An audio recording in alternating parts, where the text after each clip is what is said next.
Hi, Jess. Hey, Kelly. So we made it to the end of season 5. We did. I know I've been sitting with how I feel about it, and I feel full, like genuinely full in a good way. I really think that we did something real this season. Yeah, I think we really spent, speaking of real, we spent a lot of time to try to figure out. This is our 5th season. We've put out Yeah. a lot of content. We've talked a Mm-hmm. lot about a lot of different things. And so I think we really challenged ourselves to have really different content. So welcome to our season 5 finale episode of Chasing Brighter. This is our last official episode, and we want to do something a little different. We want to look back at this season and really talk about what changed, what shifted, really how we felt this season and the work we did, how we are a little different now. I'm Kelly. And I'm Jessica. So let's go.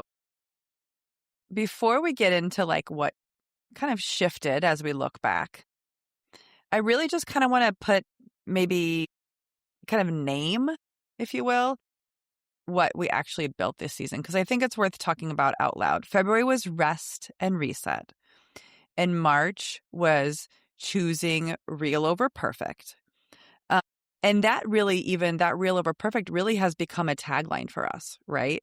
Mm-hmm. Life is messy, but we want to be real and we want to be authentic, and we don't want to try to make everything look polished and perfect. And so that was really, I think, something that, stuck with us.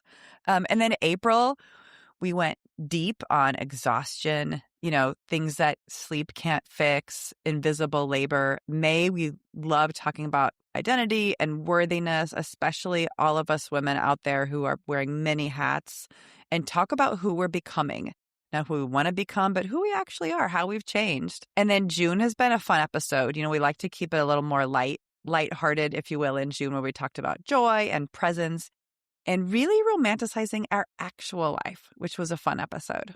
Yeah. And I think Kelly and I are very intentional about what we talk about. One of the reasons that we kind of switched from just focusing on midlife and moving to all women in all seasons of our lives are because a lot of people will come up to me and say, oh, hey, I'm not in midlife, but I love your podcast. It's really inspiring.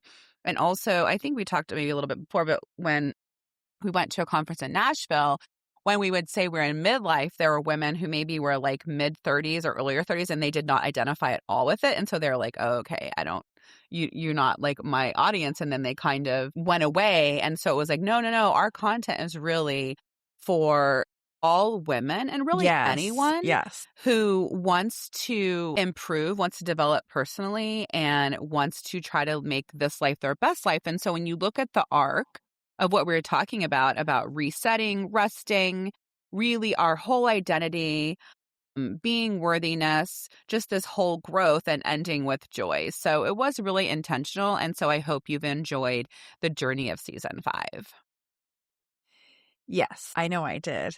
And the thing that shifted for me this season is, I always talk about the things I'm struggling with. And, a lot of, I think, my own journey, and sometimes I still fight it, is, trying to shift from that, what's wrong with me kind of view to a different narrative. And now I'm more likely to kind of talk about okay, what do I need to do right now? A small shift in language that can really help provide a more positive outcome and take kind of some of the weight off too, of what I'm saying. So I'm more willing to sort of let a good moment be good without immediately thinking about the bad stuff about it. Just it's kind of also thinking about being in the present part, not thinking about what I should have done or what I should be doing. And that makes so much sense, because when I look at how I've seen your growth, I think because maybe you were looking at this lens of what's wrong with me, then you avoided it. So what I've noticed is I think it takes you a long time to what's happening. So for instance, I saw you struggling with Wes's freshman year, and then we started season 4, and you were like, you know what? Last year was really hard for me. And I was like, yeah, we saw that. Or like, I noticed that you were so stressed. And then it's like now, instead of like 6 months later, it's like 2 weeks later, and you're like, you know what? I'm really, I mean, if you listen to episodes and you were like, I'm really burnt out. Like, I'm really, really, like the episode when you talked about Beckett not getting in summer camp and Yeah. you were so depleted and you were like, Yeah. I just, like, I'm done. But it was like, I feel like you're more quickly, because you're not thinking that there's something wrong with you and avoiding it. Now I think you're more quickly recognizing what you need. Does that make sense? It does. And where there's a trend now, Jess, I realize after two seasons of this, by the way, is that by May, I am done. I'm really cooked. I was that way even last year too, Yeah. where it's like everything all at once in May kind of Yeah. tends to be waiting on me, which is my birthday month. I don't know. It should be lighter Yeah. and funner. No, but that's why they call it Maycember, Kelly. Next year, you're going to be Mhm. like, Jess, there's this thing called Maycember Mhm. where it's horrible. And it's like, yeah, Maycember is effing ridiculous if you are a parent of children in school. It's insane. Yeah. And then I think for me, which I feel, I've already said this before, but I don't know if you can say beat a dead horse anymore. And I do feel old. Like, I have, obviously younger clients, and I'll be like, do you know this saying? Like, don't throw the baby out with the bathwater. And they're like, I have no idea what you're saying. And I'm like, well, there's a baby in the bath and you don't want to throw the baby. You don't want the bathwater. I forget like You throw where the baby. I was, where we were talking about how there should be some sort of mass translation of like what that would be similar to today. Yes. So that they know what it is, like how to explain it. Right. So, but I also think that the people that I do follow repeat their story over and over again and really so I just think the biggest shift this season for me was reclaiming athlete Jessica, like talking about the slow fade after my second was born and when motherhood was building and swallowed a big part of me. And so just being back, having a friend that I work out with all the time, being in Orange Theory brought me back in a real way. And so it just means that I don't just work out now, but I compete with myself and I push myself and I live in my body instead of managing it from the outside. And also like my body image piece, just being honest and realizing that I do have body dysmorphia and I still am putting myself out there, wearing outfits, showing outfits of the day, not letting my internal critic get the last word. I know I talked to Kelly. We had a comment on Instagram about someone commenting on the size of the clothes that I was wearing and encouraging me to go up a size. And it's just funny. So you should check out our Instagram reels to see what's going on there. And like noticing that like how I responded, like I didn't even cry. I didn't even like think anything. I immediately was like, something's wrong with that person. And I'm just going to keep putting myself out there because I'm a real woman with a real body and I love fashion and I love clothes and I want to see real women with real bodies. And so that has like changed for me of just doing my outfits of the day and like seeing that, feeling good about myself while also trying to change myself to be in a healthier body. My GLP-1 journey is part of this and it's not a shortcut and it's not an admission that the effort I was putting in wasn't a lot, but it's a tool to let my body catch up with the 6 years of real work I've been putting in. Yes. Feeling strong this summer is a result of all of that being put together. And I have just spent this season learning to reclaim parts of myself. And athlete Jessica is just the most concrete example of that because she was always there. I just had to choose her and put her first. Well, I see it, Jess, and I see two things. One is I see you putting yourself first and knowing that you need to sort of build out your own identity.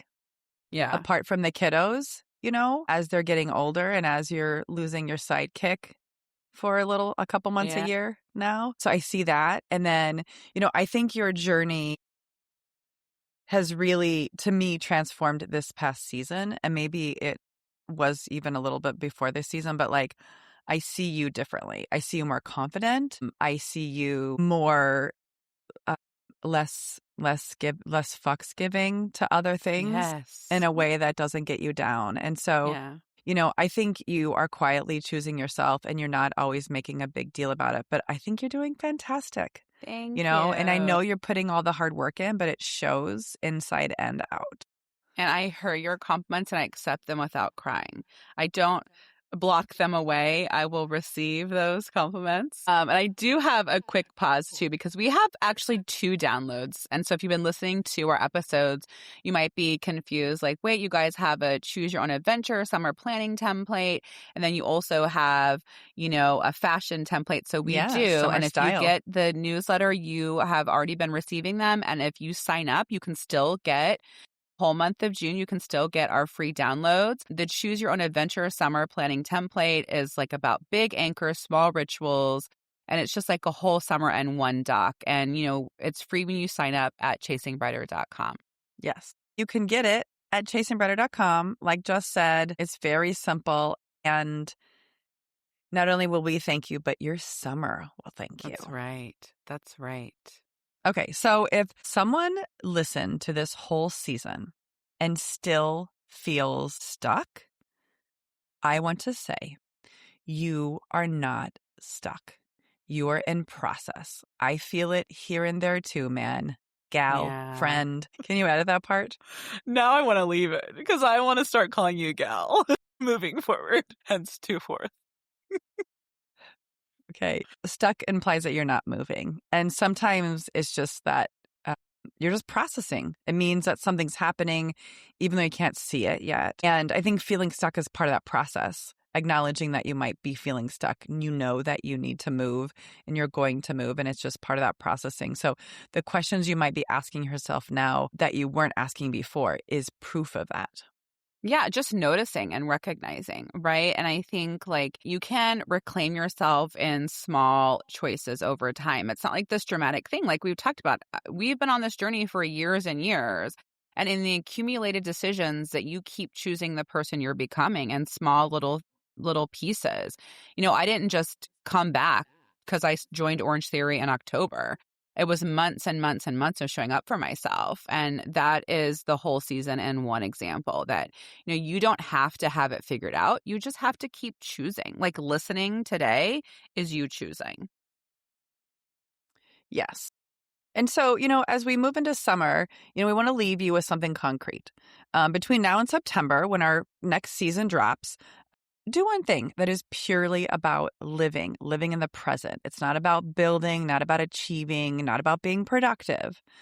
But, it's a trip. Maybe it's an afternoon, a day, but just something that exists for just the experience of living, and put it on your calendar right now and really protect it. And really, when you're in that moment, I think the other part that you don't want to forget is this idea of just like being acknowledge that that is your intention for that moment, if that makes sense, instead of just like rushing through it and be like, okay, got that done. It's not part of your like to-do list. It's really sort of immersing yourself in that, bathing yourself in that moment. Yeah.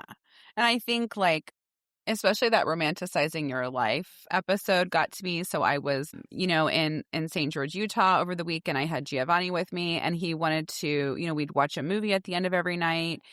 And I was like on my phone, and I was like, put your gosh darn phone away. So I was really trying to be in the present and focus on romanticizing my life. And if there are still things that you're wanting to do this summer, you can go grab our Choose Your Own Adventure Summer Planning Template or our freebie for fashion, summer fashion. We have lots of freebies this month.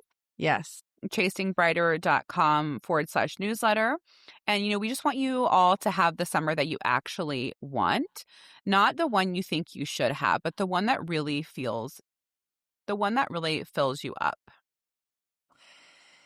Yeah. So, for us, the final real over perfect season, and mine is about the season itself, right? My default at the end of something is to scan for what I could do better. And I think real over perfect is just staying in gratitude for that moment before you do anything else. And this season was good. It's good for all of us. I think it's so easy for us to look back fondly sometimes in the past, but when we're in the moments, we're sort of like being our critics. And so really just sort of live with fondness in the moment. We made something, real, and just let that land.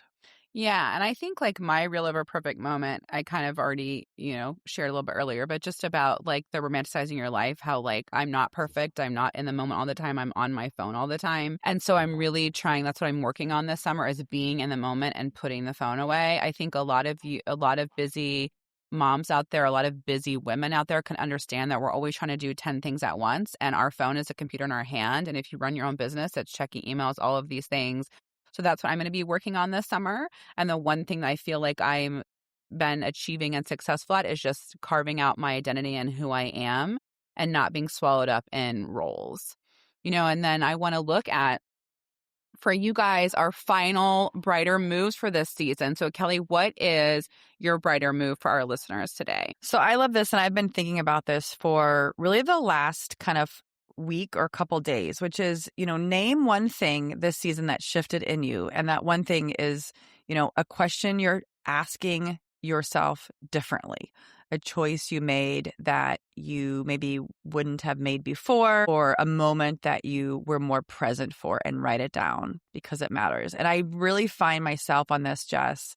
I think summer starts to slow everything down in a little bit, but like we're in this mode of like planning, and just stop the planning and just be in these moments, right? Like you were saying, I really think that's an important part is, how to be more present over the summer. Yeah, I love that. And that is my brighter move. My summer invitation is just put one thing on your calendar this week that's purely about living, not building, not achieving, just living. So, my example is when we're done recording, I'm going to go take my kids out to a fun lunch. They don't know. I hope they're dressed and have clothes on in the afternoon. And so that's your brighter move for the summer, just not worrying about achieving, focus on just living.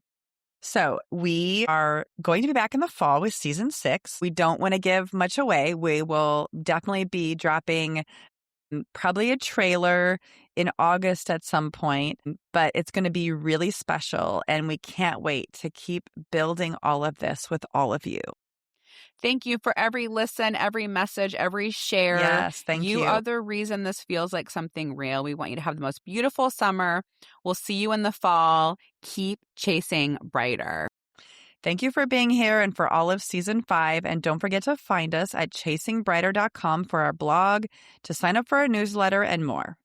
And on all our socials at Chasing Brighter. Take really good care of yourselves this summer, and we mean that more than ever. We'll see you in the fall.